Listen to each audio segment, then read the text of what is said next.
Good afternoon, everyone. Welcome to my bariatric journey. I'm Miranda. I'm just was sitting here the other night talking to one of my friends, and we were talking about comfort foods. And it turned out that all the comfort foods I like, she doesn't. But that's beside the point. We were coming up with ideas for different comfort foods that we wanted to have or make, that we could have or make and still try to lose weight or still try to be bariatric friendly for myself. She hasn't had bariatric surgery, but she's in a position where she wants to lose weight as well. So we're having that discussion. My husband was included, and we came up with bunches and bunches of comfort foods. So tonight we're actually going to make my favorite comfort food. This recipe comes from, it's kind of a combination. It comes from my mother, who used to make it all the time, but she always made it with like a little packet of seasoning instead of adding her own seasonings. And then over the years, I've added to it and my husband's added to it, and we've just kind of made it into our own thing. So we're going to make chili. Now this chili is going to be made with ground turkey. And I know everyone's like, oh, what is that? Your favorite ingredient, ground turkey? And it is, actually. I love ground turkey. I find it has the texture of ground beef when it's cooked that I really enjoy. So tonight, anyway, we're going to make chili. Please comment your favorite comfort foods down below. I'd love to get some ideas, maybe some foods that I've never heard of from different countries that I could try out. But I'd love to get the ideas of your favorite comfort foods. I've actually seen a chili recipe recently that was bariatric friendly that was made with lentils. Now, I'm not vegan or vegetarian, so I'm totally okay with the ground turkey myself, but I know some people aren't. So I'm sure this would work just as well with any substitutes you might want to use, like that ground beef blend that you get in the freezer in the no meat section.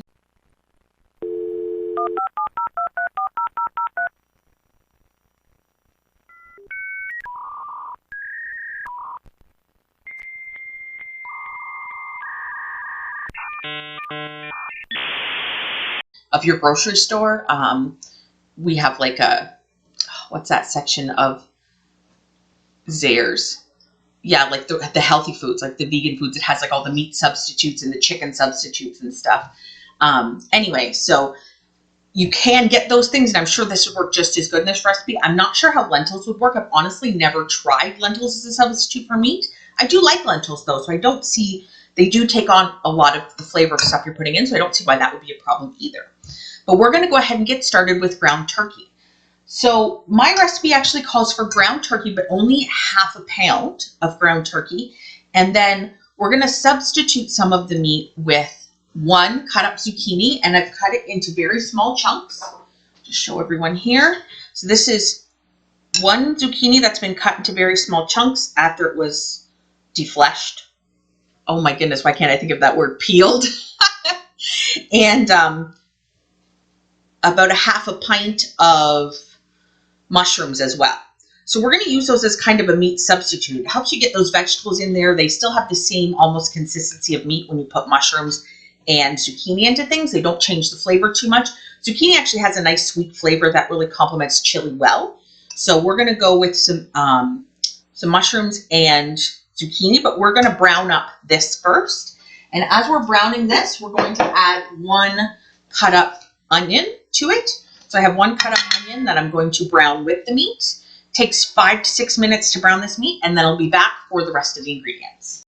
Now, normally what I would do is I would cook this until there's no more liquid running out. But what I want to do now is I want to, because the onions are nice and soft and the meat is fully cooked through, I want to get to deglaze the pan. So I'm leaving some of that moisture in there, and I'm going to add my other vegetables now just to kind of get all the flavors of all the different things to mingle and be more meat-like, I guess. In my head, it helps it take on the flavor of the turkey and the onion. I'm not sure if that's actually technically how cooking works or not, but that's how I do it. So I'm just going to cook this for 3 to 4 minutes and get the pan deglazed at the same time, which is just taking off all this fond. And then I will come back with the rest of the recipe. Right, so I've let those cook down a little bit. As you can see, there's, you still see the zucchini and the mushrooms in there, but they're more the color of the turkey than not. And the zucchini, if you were to pick it up, oh, it's very hot, but it's very soft now. Not that zucchini is not already a soft vegetable, but it's softer now. So we've softened those vegetables up, the turkey's cooked through, and we have our onions, which are translucent.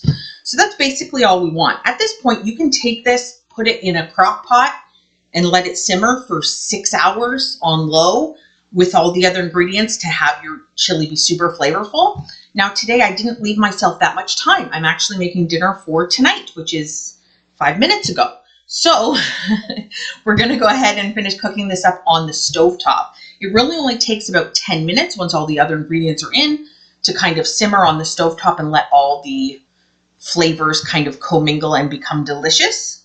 So that's what we're gonna do. But as I said, you can put it in the crock pot for a whole 6 hours on low at this point with the rest of the ingredients, and that would work as well. So let's go ahead and get the rest of the ingredients in there. So what I've done is, this is a can of tomatoes. They were diced tomatoes, but my youngest son doesn't like tomatoes whole or even pieces of tomato. He prefers them more of a soup. Instead of getting already crushed tomatoes, because I had diced tomatoes on hand, I just whizzed them in a blender. If you want, you can use just crushed tomatoes. If you like those big pieces of tomato in your chili, go ahead and use the diced tomatoes. It's totally your show here, so do whatever you like. I'm gonna add that can that I've whizzed up in the blender. Now I have a can of regular beans, Heinz original beans in tomato sauce. And I'm just leaving the sauce in there and getting that out. If any get stuck in there, just grab a spoon and dig them out, as you always have to with these kinds of cans. Now, only 1 can of the regular beans in tomato sauce. And then I'm going to use the Heinz chili beans. So these are pinto and red kidney beans seasoned with chili spices and peppers. So there's already some spices in these beans. So again, you just leave that sauce in there with all the spices. There's no reason to rinse these off at all. Okay, now you can substitute this chili beans for standard kidney beans. I've definitely done that. So this isn't an essential ingredient, but for me it's essential because I really enjoy this style of bean. So there's that. And now all that's left is the seasonings. So we're going to start with the big one. The big one is your chili powder. Most chilies have chili powder in them. So you're going to do 1 full tablespoon of chili powder.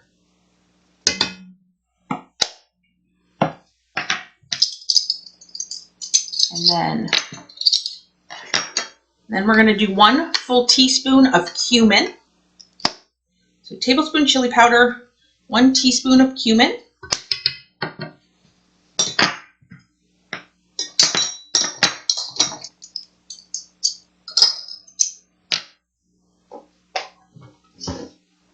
Then we're going to do half a teaspoon of dried oregano.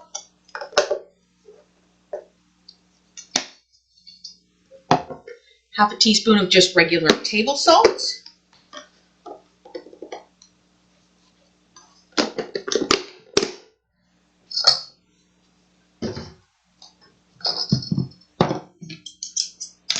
Then we're going to do a 1/4 teaspoon of cayenne pepper. You can use your own pepper in this case if you prefer ancho chili pepper, if you prefer, what other chili peppers do we have? I'm sure we have other ones. But I prefer cayenne, so I go with the cayenne. I like my things spicy. If you prefer less spicy pepper, if you just want to use red pepper flakes, which is also cayenne pepper, you can go ahead and do that as well. And I've definitely done that when I haven't had any cayenne pepper on hand, so that's just a tip. And then 1 teaspoon of just regular pepper. 1/4 teaspoon of just regular pepper. You can freshly grind this as well. I do have fresh grind stuff. I just happen to have this one more handy at the moment. And those are all your spices. So with all the spice in there and all of this together, this is the entire recipe. And you're going to see once this comes together, it's going to have that beautiful chili smell that you're so used to. As I said, my mom used to just use a chili packet, which I don't mind. Those, McCormick or whatever chili packets that you can get in the store. They're delicious. And I've definitely used those in a pinch, but I prefer to add my own spices. If I have fresh spices, I'll use them, that sort of thing. But you can use the chili packet if you really want to, but then you're really getting higher salt content that way. Whereas in this case, I'm you know, I'm the one who's showing how much salt I'm using. So deciding how much salt I'm using. Okay, so I'm gonna let this cook, simmer on medium high for 10 minutes, and then it should be fully together. So I did have this covered most of the time on the stove just to keep all those wonderful smells in. But here's what it looks like. It's a little bit watery. That comes from the full can of tomatoes that I pureed. If you leave the tomatoes whole, it will definitely be less watery than this. And the more you let it sit, the less water it will become as well. You'll see in about 5 minutes, it'll be a lot more, it's a lot thicker.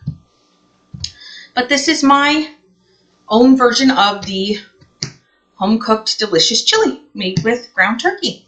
Let's get a bowl and we'll go ahead and try some.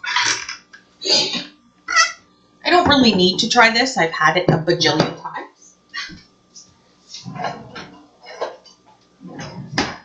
It's one of those things I tend to make at least once a week in my house.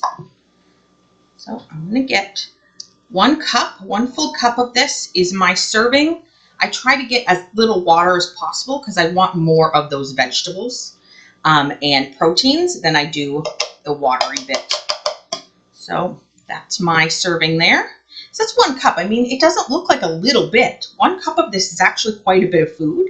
It's really good, and the calories are really good, but they're good calories. It's all good fats, good calories, good protein. So it's absolutely terrific food for being on a bariatric diet. It also stores well too. So I can keep this in the fridge for 2 or 3 days and have it for my lunches for the rest of the week.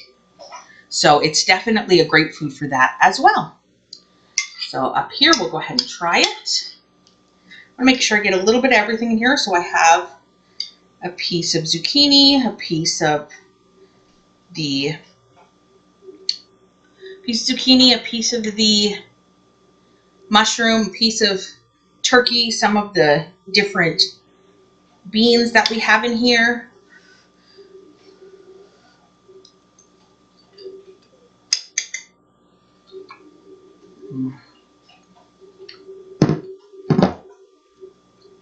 Oh yeah, that's exactly right. It's got a little bit of a kick to it. It's definitely one of my favorite foods of all time. If you like to put a little bit of cheese and maybe some Greek yogurt on top of this, just plain Greek yogurt instead of your sour cream, you can definitely do that. Just make sure to give yourself less of the chili.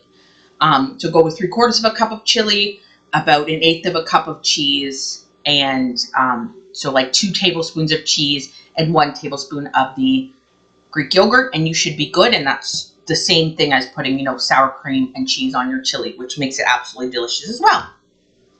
So again, this is my favorite comfort food. What's yours? Tell me in the description below. I'll put all the links down below for my blog posts and everything. This one does not have a specific recipe that I follow. It's just a recipe that I've kind of created over the years. Any similarities to another recipe are completely coincidental because, as I said, we've just added and subtracted from it over the years until we found something we enjoy. And hopefully you like it too. Let me know if you try it. Hashtag me on Instagram if you try it. Tag me in all of your posts about any of the foods that I do on this channel, and I'll take a look at them, and I might even feature some in later videos. And thanks so much, guys. Have a great night. Bye.